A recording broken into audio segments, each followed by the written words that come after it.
Okay, so I'm not quite sure how many problems we have done on substitution, but it doesn't hurt to do one final one. So let's do this. So we have another system of equations, and we are asked to solve it by, you guessed it, by using the substitution method, your favorite, I know. So to recap, how do we solve a system by substitution? So our first step is to pick an equation, any equation. I feel like saying like pick a card, any card. Okay, so to solve a system by substitution, we're gonna pick any of the two equations and solve for either the x variable or the y variable. Again, it doesn't matter. There's no right or wrong equation. There's no right or wrong variable. It's just whatever catches your eye. Again, the neat thing about substitution is that we don't have to prep up any of the systems. We don't have to write the equations a certain way. We just pick one and move on. So let me go ahead, label my equations 1 and 2. So substitution, how does that work? Pick an equation and solve for a variable. So I want to know, is there a variable whose coefficient 1 or -1? We haven't had one, but who knows, maybe this is a nice problem. Okay, so lucky for us, we do have a variable whose coefficient is 1 or -1. So I'm actually gonna solve for that one. Okay, so let me speak to myself. So I'm gonna say, let's look at the second equation and solve for the variable y. Let's write down our love note in short form.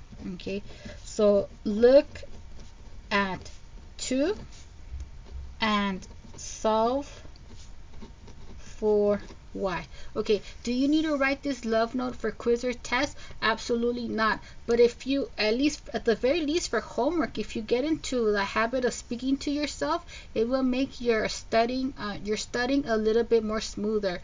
You know, on the test, if you want to write them, then go for it. But it's not like needed for credit. Okay, so our love note says, let's take that second equation, namely -2x equals 12 minus y. And what do we want to do? Solve for y. The choices that you make to solve for the variable, it's really up to you. We can't read each other's minds, but you know what? Signs will cancel, so we'll get the same answer. Now, 12 is positive, so to undo the 12 that's being added to our term, let's go ahead and subtract it from both sides. And when we do that, will leave us with -2x minus 12 is equal to -y. So the y term is isolated, but to isolate the y itself, to get rid of the times -1, let's go ahead, divide both sides by -1. And I said it before, since the first day of class, don't use the long fraction bar because you come into trouble at times. Okay, so after we divide both sides by -1, that will leave us with 2x plus 12 is equal to y. So our love note said, pick this equation and solve for y. Y is isolated, so we're good. Let me go ahead and highlight it. Alright, so substitution, how does that work? Pick an equation, solve for a variable, and then substitute that expression into the other equation you didn't use. We already knocked out the second equation, so let's plug it into the first one. So I'm going to write sub into 1. Fantastic. So our first equation reads 2y minus 24 equals 4x.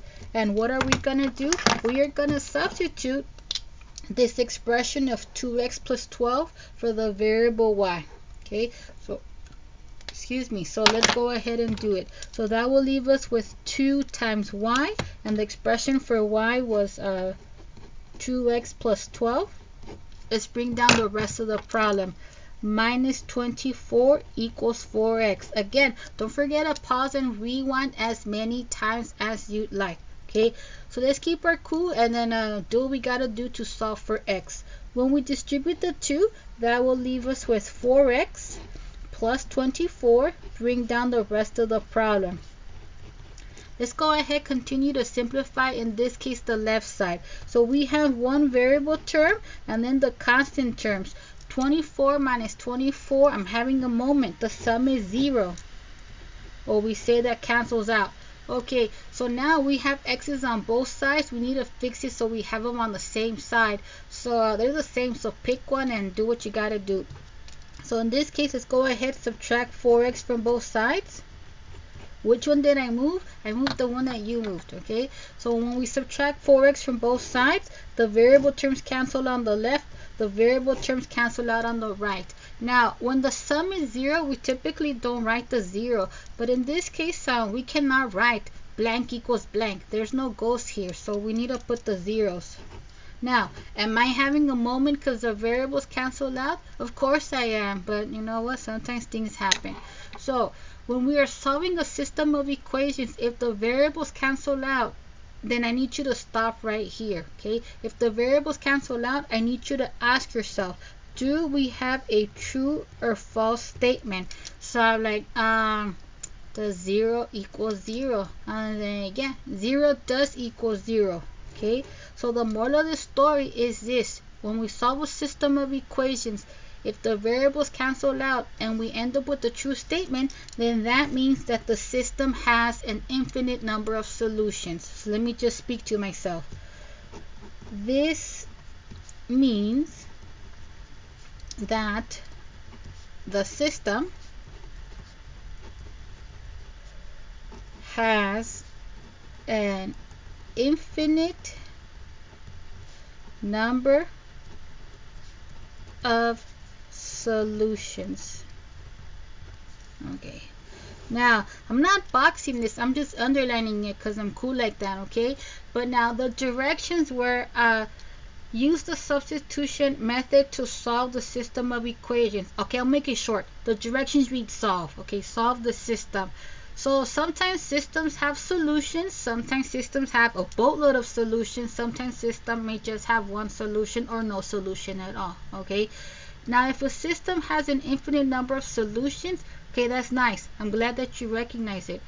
But if I ask you to solve it, I'm like, hey, solve it, and then you tell me, oh, infinite number of solutions, I'm like, but what's the answer? You're just telling me that there's a bunch of answers, okay? So if a system has an infinite number of solutions, we're gonna have to write it in new to your life set builder notation, okay? So let me keep writing my speech. Variables are out, true statement. This means that the system has an infinite number of solutions of the form. Okay, so let's go ahead and write this in set builder notation. So it's like we're gonna build a set. So we have the set of what? Okay, so we have an infinite number of solutions. The solutions should be ordered pair solutions. So we have the set of ordered pairs x, y. Cool. But it can't be any ordered pair at random, okay? They need to be ordered pairs that are solutions of the system, okay? So we're gonna say the set of ordered pairs x, y, new to your life, we're gonna put a vertical bar. Okay, so that vertical bar is read as such that. Okay, so we have the set of ordered pairs x, y such that they're solutions of the system. So this is how it's gonna go down. I need you to insert any equation from the system. Insert any equation from the system. Insert any equation from the system. Okay. I can't do my closed brace. That's the speech that I told you from day one. Okay, so we have the set of ordered pairs x, y such that they are solutions of whatever equation we picked. Okay, so pick any equation. You can put it like in slope intercept 4, standard 4, or just keep it as is. In this case, I'm gonna go ahead and write this equation because it catches my eye. So we're gonna write the set of ordered pairs x, y such that they are solutions to this equation that caught my eye. Oh no, Miss Torres, I like the original first one. Then use it. Oh no, I like the original second one. Then use it. Okay, do what you gotta do.